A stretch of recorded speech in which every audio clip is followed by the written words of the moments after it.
फिलिस्तीन के बच्चों की आवाजें सुन लेते।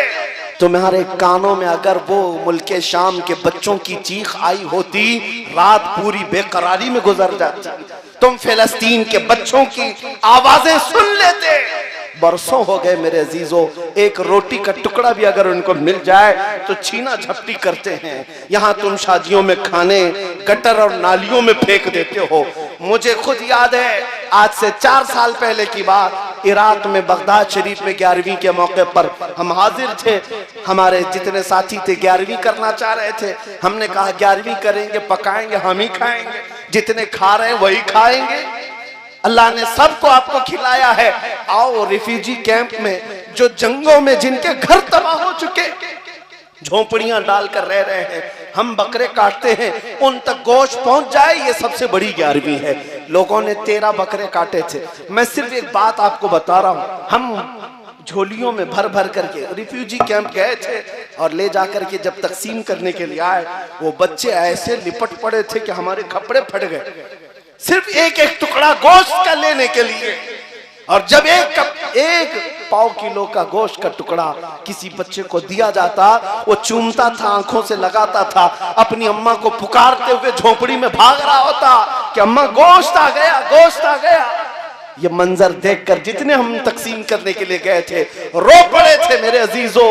ये हालात आज उसी रसूल की उम्मत के साथ हैं और तुम्हें जरा बराबर एहसास नहीं, दर्द नहीं।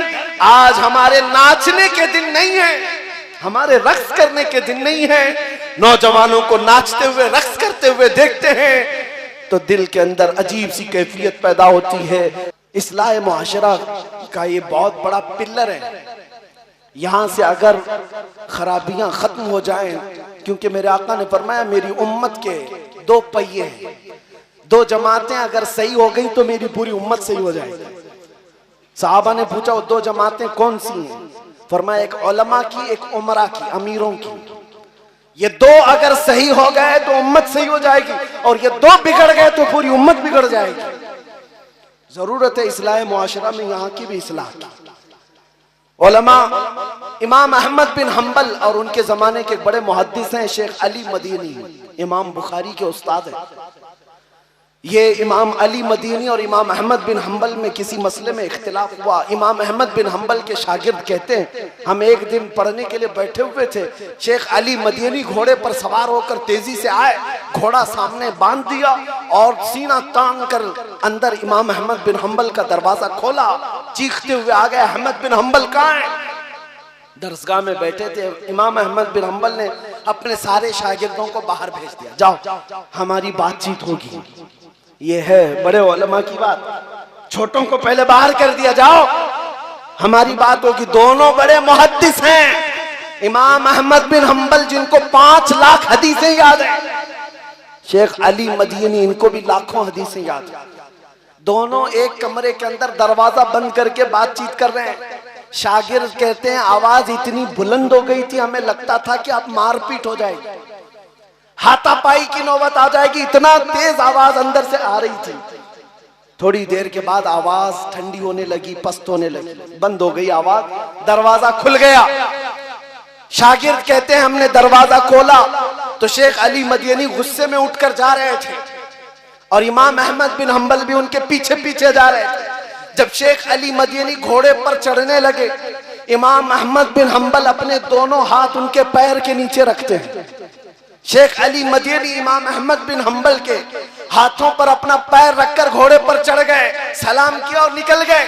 इमाम अहमद बिन हम्बल का ये अमल शागिर्द देख रहे हैं। पूछा हुजूर जो इख्तिलाफ था खत्म हो गया? इमाम अहमद बिन हम्बल ने कहा खत्म नहीं हुआ, अभी भी चल रहा है। मैं उनको कायल नहीं कर सका, उन्होंने मुझे कायल नहीं किया, इख्तिलाफ अभी भी बाकी है।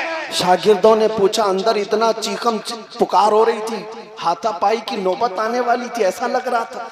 और जब दरवाजा खुला तो आप बाहर निकलकर उनके पैर के नीचे अपने हाथ रख रहे हैं, ये क्या मामला है? अगर इख्तिलाफ है तो फिर हाथ क्यों रखा उनके नीचे? इमाम अहमद बिन हम्बल ने कहा ए लोगों, मेरे शागिर्दों, इख्तिलाफ अलग चीज है, तुम अली मदीनी को नहीं जानते, वो मुहद्दिस हैं। मैंने तो सिर्फ हाथ रखा, उनके तलवों के नीचे की मिट्टी सुरमा लगाने के काबिल है। ये हमने मिस्र में पढ़ा था, अदबुल इख्तिलाफ की कोई चीज है। उलमाए ज़वील एहतराम, आज इख्तिलाफ करने का हक है, लेकिन अदब के साथ, एहतराम के साथ अगर बाकी रहता तो कौम इस तरह मुंतशिर ना होती। आज हर कोई अलग अलग झंडा लेकर अपने अपने हलके में, इन बेचारों को कुछ पता ही नहीं, लेकिन ये बड़े बड़े मसलों में जायज नाजायज के नारे लगाते हुए घूम रहे हैं और बड़े बड़े उलमा का ईमान नाप रहे हैं। ये खराबियां यहाँ से दर आई, इसलिए मैंने ये दो बातें अर्ज करनी पड़ी। बहरहाल जो कुछ बया हुआ वो आगाज बाब था, इसलिए कि इस्लाह मुआशरा एक ऐसा तवील बाब है जिसको शुरू करने के बाद इख्तिताम नजर नहीं आता। खुलासा कलाम फिर से मैं यही कहूंगा, आज के इस रात में हम ये अहद करते हैं जो आला हजरत ने फरमाया, उन्हें जाना उन्हें माना, न रखा गैर से काम, लिल्लाहिल हम्द में दुनिया से मुसलमान गया। अगर हुजूर पाक सल्लल्लाहु तआला अलैहि वसल्लम की तरफ हम सब जमा हो जाए, वो एक नाम काफी है हमारे इत्तिहाद के लिए, वो एक नाम काफी है हमारे इख्तिलाफात को मिटाने के लिए। हम सबको अगर ये एहसास हो जाए, सिलसिले दसियों क्यों ना हो जाए, ये नहरें हैं, सब उस मदीने के समंदर में जाकर जमा हो जाते हैं। तो उस समंदर से अगर प्यार हो जाए तो इतने झगड़े और फसादात मोहल्लों में कभी नजर ना आएंगे, इतने बुराइयां नहीं आएंगी। इसलिए अजीजा निगरामी, जड़ की तरफ तवज्जो दो। अगर जड़ तुम्हारी मजबूत हो जाए तो फिर इंशाअल्लाह हमारे जैसों को आकर के तुम्हारी इस्लाह की बात करने की जरूरत भी नहीं पेश आएगी। कल को तुम खुद खड़े होंगे, बुराइयों को रोकेंगे इंशाअल्लाह, रोकेंगे ना इंशाअल्लाह। और हमारे इलाकों में नशा न बिकेगा, न खाएंगे और न ही बेचेंगे और न ही करने वालों के साथ दोस्ती करेंगे इंशाअल्लाह, करेंगे ना इंशाअल्लाह। जो अहद कर रहे हो ये रसूलुल्लाह को हाजिर और नाजिर जानकर गाने सुनना छोड़ दो, क्योंकि फरमाया गया जो गाने सुनता है फहश, उसके दिल में मुनाफिकत आ जाती है, वो मुनाफिकत के करीब जाता है और वो जिना के करीब जाता है। इन्नल गिना यूरिसुन निफाक, गाना निफाक की तरफ ले जाता है और जिना की तरफ ले जाता है। दिन भर एयरफोन लगाकर गाने सुनते रहते हो, पता है क़यामत के दिन इन लोगों के मुतालिक फरमाया जाएगा, सीसा पिघला करके उनके कानों में डाला जाएगा, भेजा बाहर निकल आएगा। जो गाने सुनते थे, बेहयाई के नगमे सुनते थे, यहाँ बुराइयां हैं, अहद करेंगे इंशाअल्लाह, सुनेंगे तो मेरे मुस्तफा की नाते सुनेंगे, हुजूर पाक के कलाम सुनेंगे इंशाअल्लाह, करेंगे ना इंशाअल्लाह।